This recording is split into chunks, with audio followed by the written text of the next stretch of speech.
VIPs, Stephanie from Mrs. D's Corner, popping in kind of impromptu to talk to you today all about the IEP Caseload Management Binder.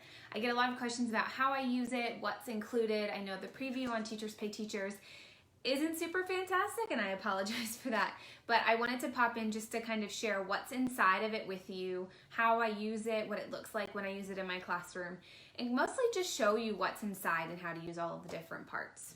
So just a little bit about me for everybody that's new. This will be my 9th year teaching special education. I've taught everything from co-teaching middle school, resource inclusion, to kind of like a behavior specialist, support team facilitator at the high school level. I've taught self-contained. So I've done a little bit of everything. I've also done extended school year and summer school. So this IEP collection caseload management binder is something that I have been collecting and using for my entire career. It's different binder things that I've been using, different data collection sheets that I've been using, and I just kind of put them all into one to give you guys a helpful resource to help you stay organized. So what it is it's a binder.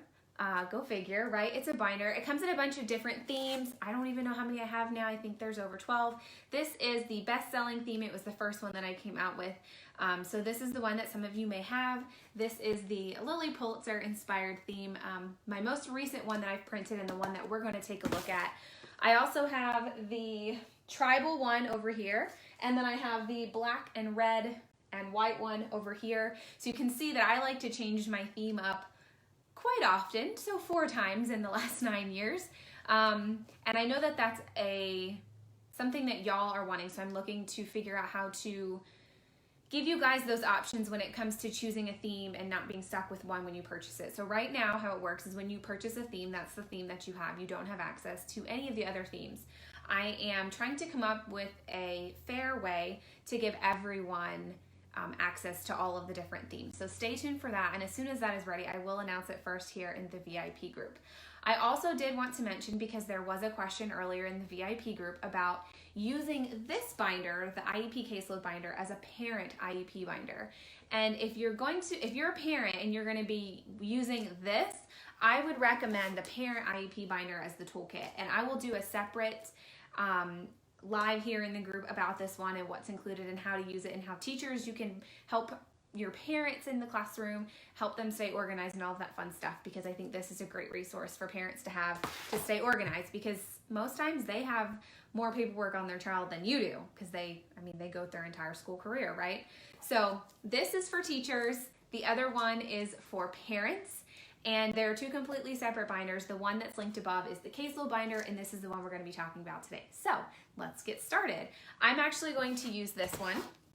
This is the one that I used in my last classroom, in a self-contained classroom. All of my data collection sheets are in here and everything, so I'm going to go through it with you. Everything is the same in every IEP binder that you purchase, whether it's this one or either of the 2 behind me. They all contain the same exact stuff. They all have the same guts. The only thing that's different are the fonts and the colors and the theme, essentially, but everything else is the same. All the data sheets are the same. All of the binder dividers and tabs and all of that stuff say the same thing. It's just dependent upon what theme you want to use in your classroom. So this is the Lily Pulitzer theme. This is the theme that I used in the 2016-2017 school year. When you open up inside, I'm going to swing this around, I have the important acronyms in the front. So this is another question: how do I order everything that's inside of this IEP binder? I have the acronyms in the front, and these are state-specific acronyms, or acronyms that really don't change state to state. So I've taught in Virginia, Pennsylvania, Delaware, Texas, Georgia this year. So a couple different states.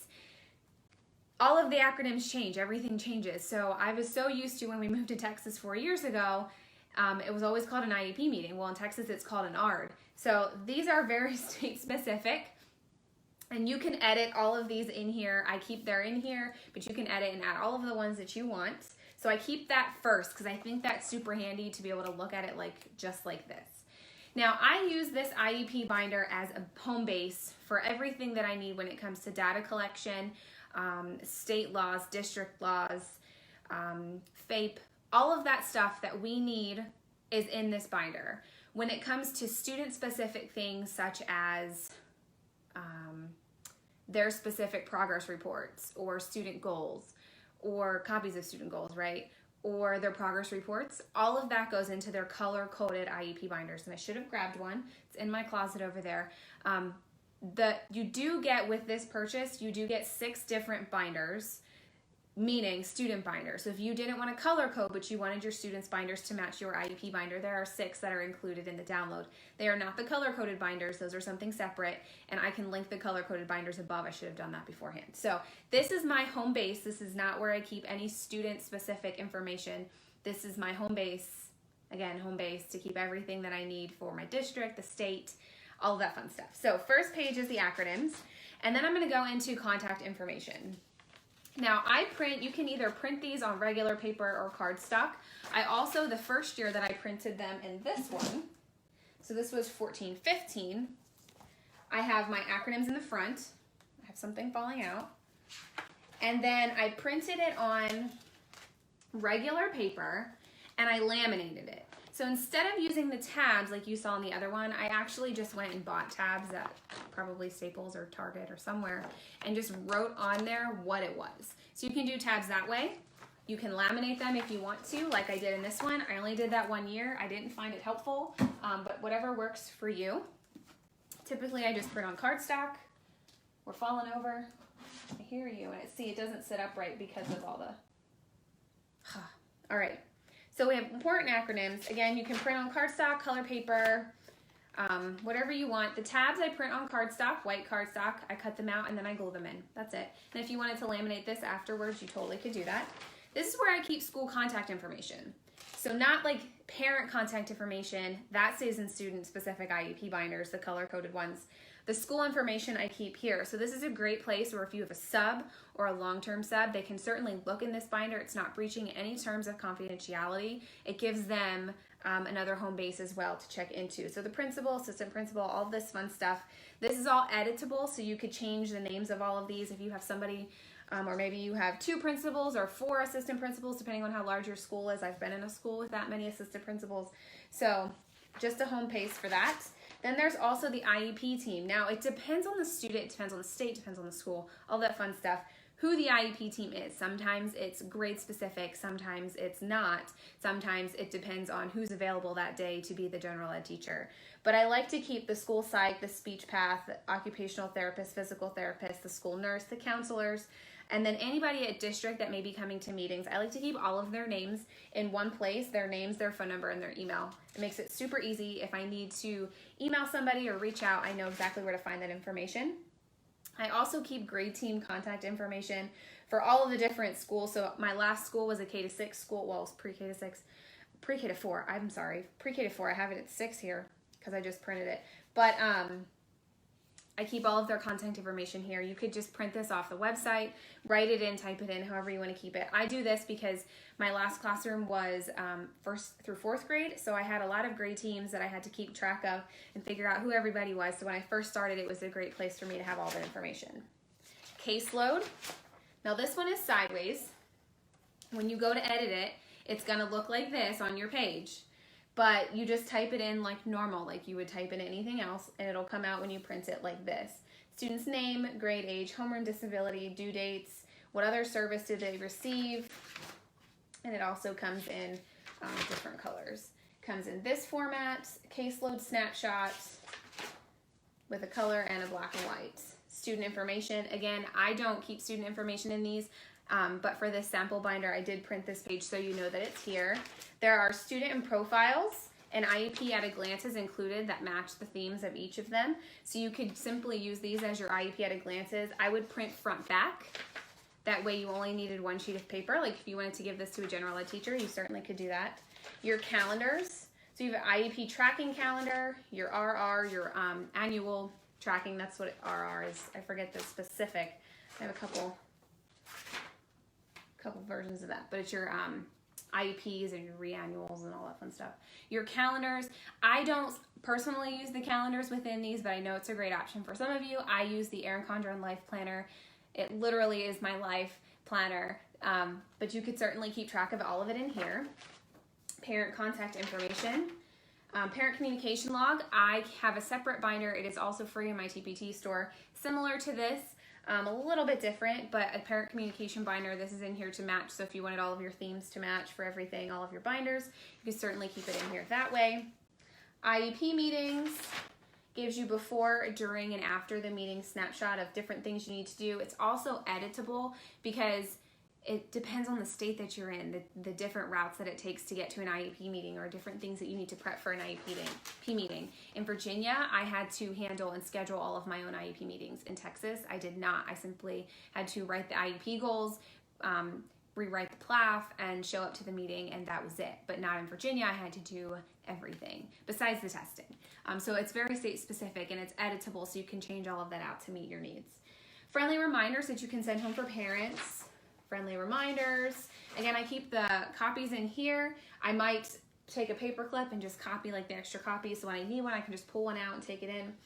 There's also one for 504 and so IEP and 504 IEP reminders in here. There's teacher reports. So there are over 100 completely 100% editable data sheets that are included in the IEP binder. Every single one of them, every single theme has the same ones. And they're completely editable because, again, everything from state to state, district to district, school to school is different. While we all have FAPE, right, we all have to follow the same like laws, federal laws. Sometimes different state laws are different. Districts follow different rules, or they decide not to follow certain things. You guys know how it works, right? But I left them all editable so you can change the language to make it fit your specific school and the situation that you're in. So there's teacher reports, and this is how I keep track of all of my all of the different data reports, all of different data sheets, not reports, data sheets. So when you get it, it's going to be, there's a PDF version if you just want to print it and organize it, or there is the PowerPoint version for you to completely edit whatever you wanted that's included. I just printed the PDF version and then sorted them into the different tabs that I needed. So this is where I keep all of my basic data sheets when it comes to things that I need data sheets for. So there's a teacher report, another teacher report, the IST nurse form. So this is a form that I use at the high school level. I get a lot of questions about, can I utilize this binder for middle school? Can I utilize this binder for high school? And I do get the feedback that many of the data collection sheets that are included are for lower grades. And there are a chunk that are for lower grades. However, that doesn't mean that a high school student in 11th grade isn't working on a lower grade skill like identifying numbers, because it happens. It really just depends on your classroom. But I do want to say that you can use this. You can use the data sheets that are included in here, edit them to make it work for you, okay? That's what it's here for. So there's a nurse form. This is the form that I use at the high school level. Request for assistance. If teachers want to request for assistance, or you have parents, they want to reach out, they have all these check sheets. Again, I use these at the high school level. They fill all these out, always, most of the time, sometimes, hardly ever, never, all of these different things, social skills, academics, all that fun stuff. So then there's accommodations and modifications, a reminder of the difference between what an accommodation is and what a modification is, the 9 types of adaptation, and then there's lists of different accommodations. So I've taken all of the accommodations I've ever used in any of the schools and districts and states that I've worked in, ones that were given, that were state provided, or ones that I provided for my students that were like in addition to things that the district provided, however you want to word that. But I've labeled them into different accommodations. So reading and language arts, there's space for you to add more. Writing, mathematics, and then there's just general accommodations. So it breaks them down for you, okay? More accommodations. Intervention lists. If you have gen ed teachers, you could certainly edit this to put the interventions listed for the kids that are going into resource or inclusion. FBA and BIP, so you have functional behavior assessments in here. FBA checklists for teachers and staff. Classroom observation forms. Teacher questionnaires for FBAs. Okay, and then you go into transition. So transition is typically not an elementary level thing. This is a middle school, high school thing. So student questionnaires. This is what I used when I worked in K-8, mostly with my my upper level kids who were getting ready to go to high school. They had to do kind of like a research project on what they wanted to be when they grew up, right? What path they needed to do, what classes they needed to take, career goals, things like that. So student questionnaires for transition. IEP information and recommendation forms for transition. School age social and emotional adaptive skills checklists. Transition interests and activities. Again, more transition. Just lots of different data sheets, vocational assessment that you can use in your classroom and use at any level to make it fit for you. So there's also a spot for 504 meetings. I don't have any data sheets in here because it really depends on your kid, and only in Virginia I had to keep track of my 504 kids too. Notes, observation forms, meeting minutes if you have to take minutes at the meeting, goals and benchmarks, so different IEP goal monitoring ones, goal updates, just different forms that you can use. Use what works for you. Progress monitoring. So there's a specialist report form, an academic self-assessment for your older kids. What obstacles are they having? How is that impacting your success, and how can you eliminate this obstacle? What can I do to help you eliminate this obstacle? Student self-evaluation. So these are things for your higher level kids so that you can help them. Have them help you help them is what I'm trying to say with that. Task performance. And you have these which are similar to the freebie that you can have in my TPT shop, which is what I use to keep track of the basics of all of my progress monitoring. Objectives for English, did they work on them if you wanted to do it in calendar style? Objectives for math and science and social studies. You could give these to the general ed teachers to keep track of what they're learning every day. Or behavior. Use it to work for you. This one was, oops, I didn't even read it. Behavior data, behavior worksheets, data collection sheets, social playtime, basic prompting, behavior charts. I use this one for tracking bathroom usage and how often my kids were using the restroom, when they were using the restroom, how long they were using the restroom for. I just use that basic calendar, behavior tracker, daily behavior tracker again. So here's, students can report how they're doing, how they feel that they're doing. A report to send today, your child ended the day on green, yellow, or red. Again, it's editable, so if you don't want to use this form, you don't have to, but it's there. There's a larger daily progress report form. Frequency data based on time with different intervals. These are all different frequency behaviors. Frequency behaviors in this format. ABC behavior chart. Now I'm getting way too many. Let me flip it up. There we go. Behavior chart, discrete trials, reading. Oh, I didn't print that one. Look at that. So this one is reading. I have the tab on here.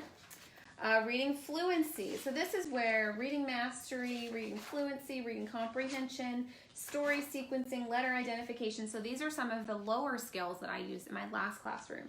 Letter identification, letter sound, lower and upper.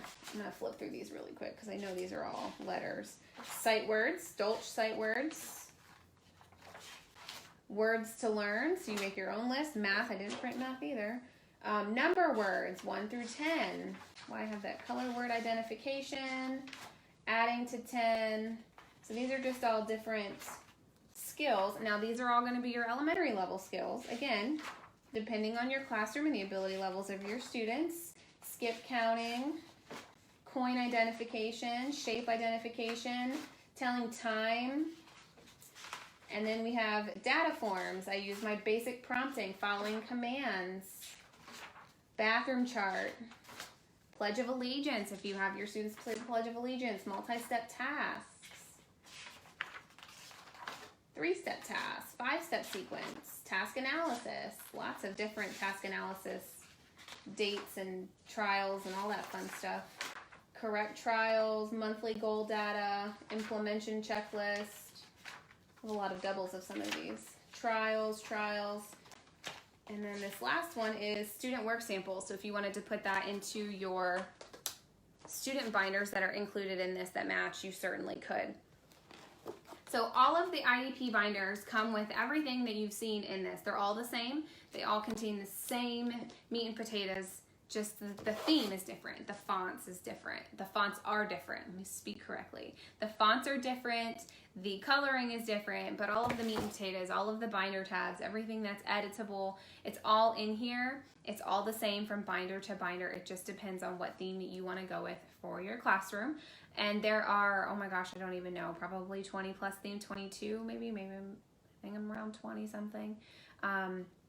They're all linked above, and they are all on sale for $10. I'm going to leave it on sale for $10 through the rest of this week. I know some of you said that you were bummed that they were on sale today or yesterday and you just bought them during the sale, but you guys actually got them for cheaper during the sale using your code than they are now. So don't feel too bummed. You still got the better deal out of all of it. So if you have any other questions, please let me know. Leave a comment here, send me a question through the thread, through a post in the group, or send me a message, send me an email if you have any other questions about the IEP Caseload Binder. Again, they're all the same. It just depends on the theme and what theme you want in your classroom. It is very different. If you're looking for something for parents, I definitely recommend the parent IEP binder over the Caseload Binder because these are two completely separate things, okay? So I hope this was super helpful for you guys. I will be back tomorrow. I don't remember what I'm talking about tomorrow for Tuesday's Facebook Live here at 3:30 p.m. Eastern, but I'll be back tomorrow and I can't wait to see you guys. Bye.